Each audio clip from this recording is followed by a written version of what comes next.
Welcome back to Pop Goes the 60s. I'm Matt Williamson, and we have a little Beatle break here. I've been asked to weigh in on the upcoming release of Anthology 4.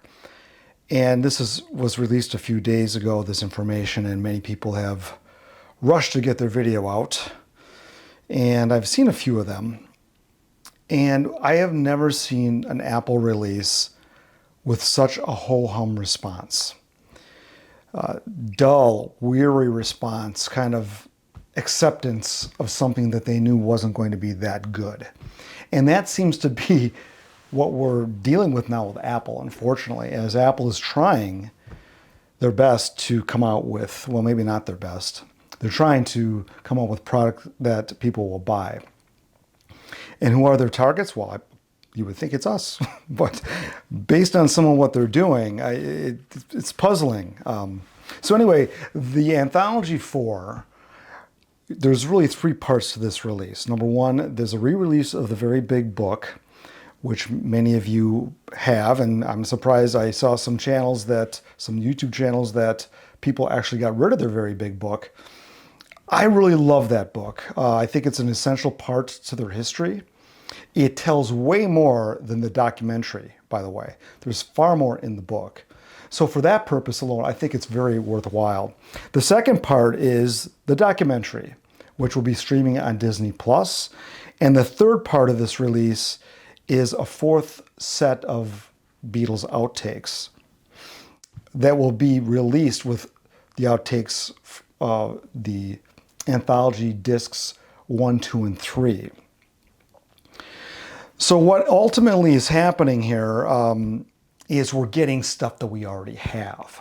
And I think that's the big problem. So why would you do that? Okay, so let's just talk about the book. I guess is going to be pretty much the way we understand it to have been released in the past.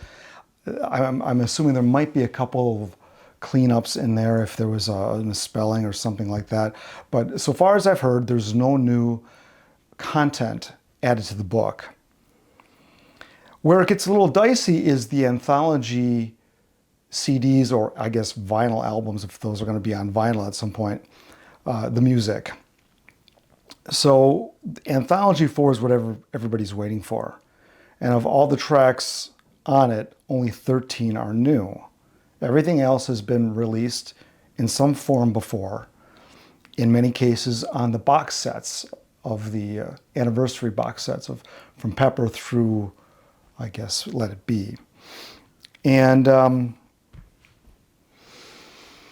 I kind of expected that. How much more good stuff is left? I mean, I don't know. That none of us really know what's left, but we are given stuff that we already had. I would have preferred this to be all stuff we'd never heard. That would maybe justify this release. Now, the problem is this Volume 4 is not being released as a standalone set. You have to buy 1, 2, and 3 with it. Now, most of us have all that.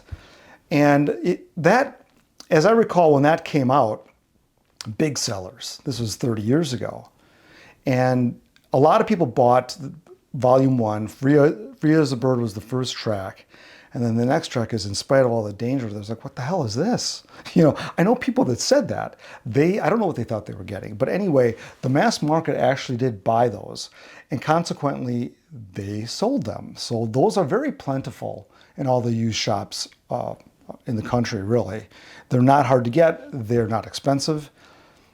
So what is being done is they are being remastered. So there is some cleanup to them. These are available to hear now on streaming. So there is that. I personally am not that excited about that. So that leaves, well, what excitement would I have for this? I turn my sights to disc 4, or part 4. And I think it's kind of glaring in what they're not giving us. Obviously, people want Carnival of Light, the experimental track done in early 1967 by all 4 Beatles. That's controversial. I've talked about that in the past, and I think we have a George Harrison dislike of that. That was the reason I'm told that it was nixed from the original Anthology release back in 1996. That would have been on Volume 2.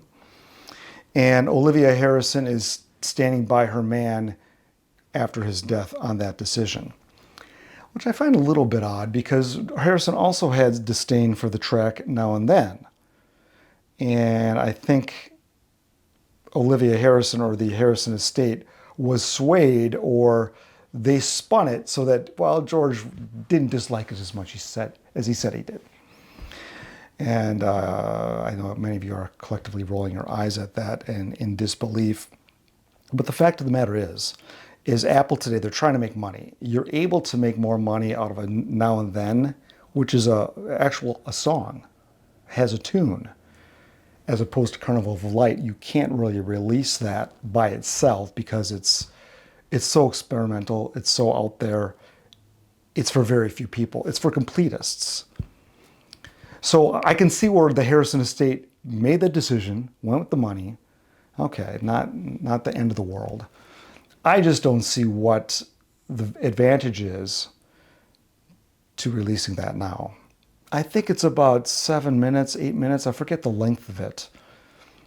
And you could cut it down, I suppose. But then people, well, you want the long version. I mean, just put it out there. I mean, really, at some point, I think you have to, it's not about just the people, the Beatles, and their desires. It gets a little past that, the fans who have supported them all these years and are really still supporting them now and want to continue to support them with releases that they want. I think that should be given a little more weight. And I think they need to get over themselves, in other words. Same thing for the long version of Helter Skelter, the 27-minute version of Helter Skelter.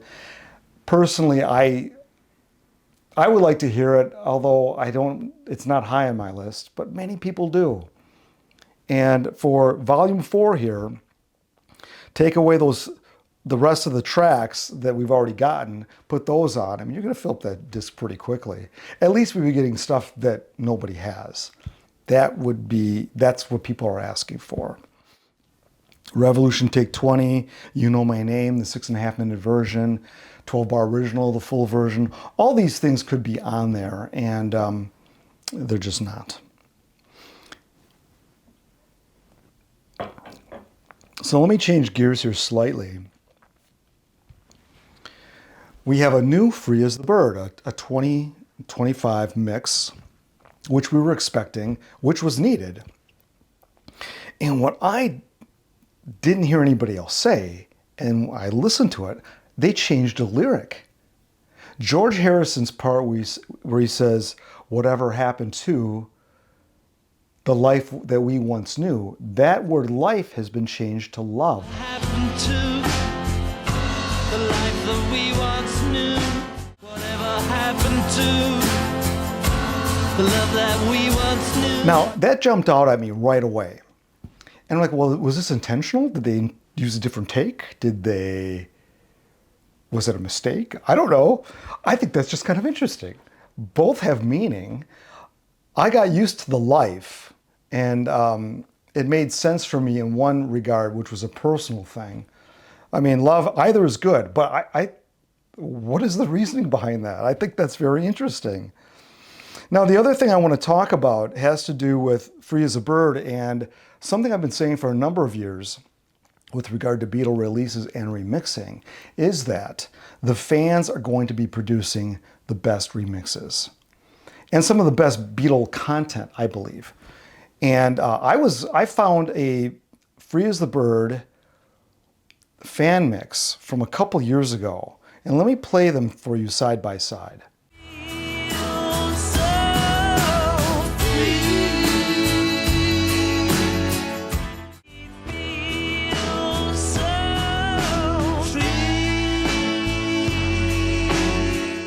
All right, the fan mix that was done, I prefer that, at least the Lennon vocal part. There are other things I could criticize about it, of things you don't hear from the mix that we're used to from 1995. But anyway, the reason I played that for you is that indeed there is a how far do you take the cleaning up of the vocals? In this fan mix, Lennon's vocal just sounds clearer. It's a little too buried still in the 2025 mix in comparison. Now, that is better than the original we got in 1995. And the cleanup that happened, I forget how many years ago. There's been a couple of attempts. So anyway, I play that just to show you what can be done, the possibilities. Because the Beatles, what's left of them and their estates, there's always going to be some kind of compromise. That's why we're not getting Carnival of Light. That's why we're not getting the 27-minute version of Helter Skelter and some of these other things. That's why we're not getting Rubber Soul, apparently. We were given 2 brand new takes from the Rubber Soul sessions, Nowhere Man and In My Life, some earlier takes of those songs.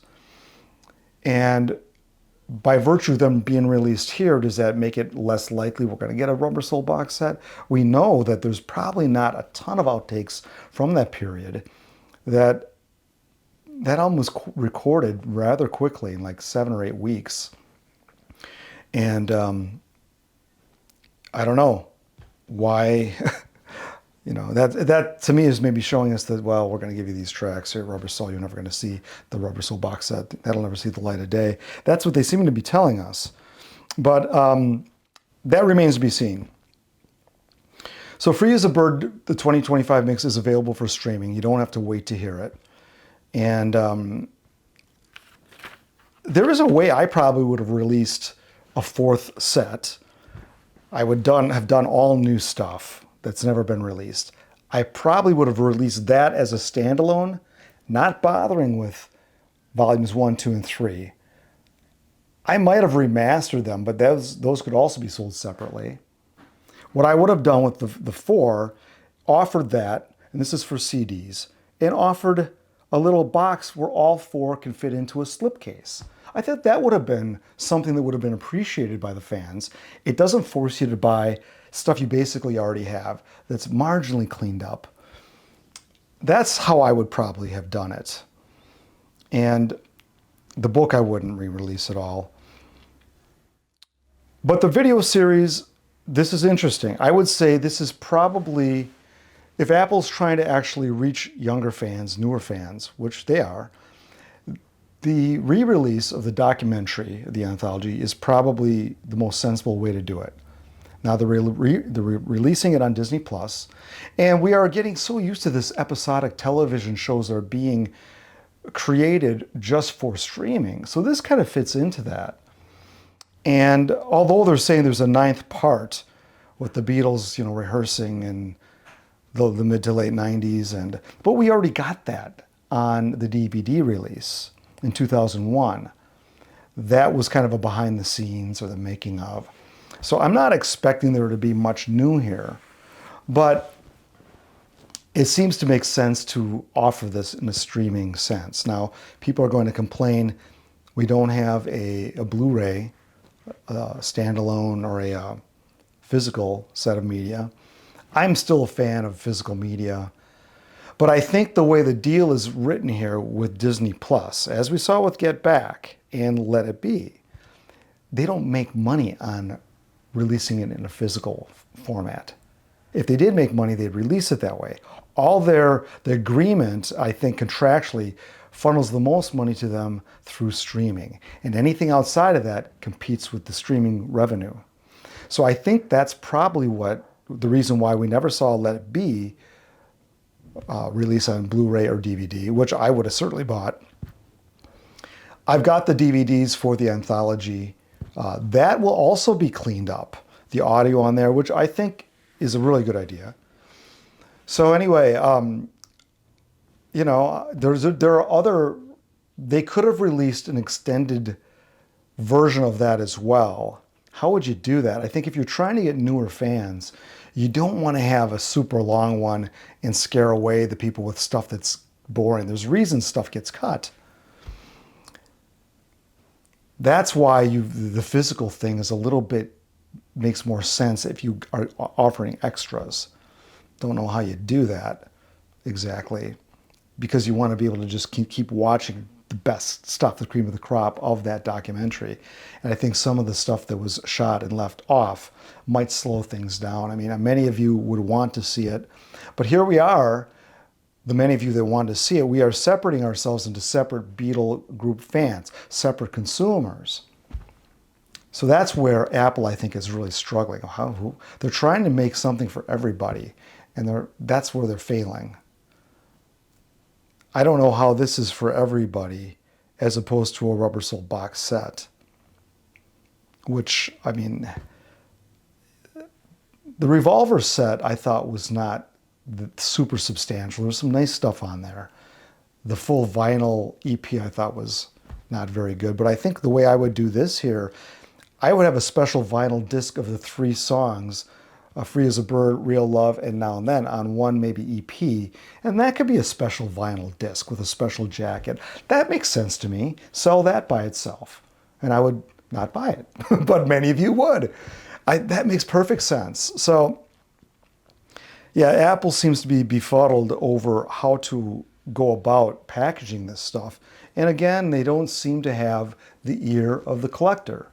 It seems pretty easy to get the ear of just an average buyer. But if I were Apple, I'd take 20 Beatle YouTubers and podcasters and have a forum. Ask them questions or send them something. And I would start there. I mean, many of the YouTubers out there now would totally understand what the needs are, what the wants are. In fact, I did something 2 years ago on what people would want to be released, and it came down to, this is not going to surprise anybody, number 1 was Rubber Soul, number 2 was Live at Star Club. Get those all cleaned up. I think that'd be a great release. The number 3 want was Magical Mystery Tour. Number 4 was Help, and number 5 was actually Anthology. But I think the thought of the Anthology, if I recall correctly, for the people that wanted that, they were expecting the 27-minute version of Helter Skelter. They were expecting cleaned up versions of some of this stuff. They were expecting Carnival of Light. And I guess we're not going to get that. Now, Carnival of Light, how could that possibly come out now? They passed up the perfect opportunity with the Sgt. Pepper box set. That made absolute perfect sense. It was recorded right in the middle of those recordings. And to have some context around the song or the track, for those of you who don't know, there was a happening in London that the Beatles, I believe, were asked to provide something, and it was just some kind of, how do you call it? I would call it an avant-garde piece at a happening, played in the background as part of this multimedia event. And so who really owns that? I assume that it's a Beatle property. McCartney probably was the one that offered the original tape in the Anthology period and back in the 90s, because it was slated to be a part of that. So could this accidentally get released? Oops, gets out there. I think that's a possibility in the future. And it's probably something that, quite frankly, the Beatles should just release for free at this point, and not have it be a money thing. I don't think it hurts the Beatles in any way to release this from an artistic standpoint. I just think it hurts them because they're being pig-headed and they're being short-sighted and they're not giving the fans what they want. The fans that have been supporting them through these last 30 years, really, when really they've not made any new music.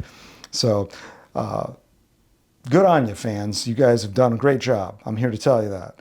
So anyway, all of this stuff I've mentioned, yeah, I don't think I'll be getting any of this, any of the new tracks on Anthology 4. I think I'll be able to just pick up tracks as I need them, and I'm sure I'll be able to hear them at some point. And we have another, after this is the project for the end of this year. So what does 2026 hold? Well, there'll be a new CEO in place end of the year.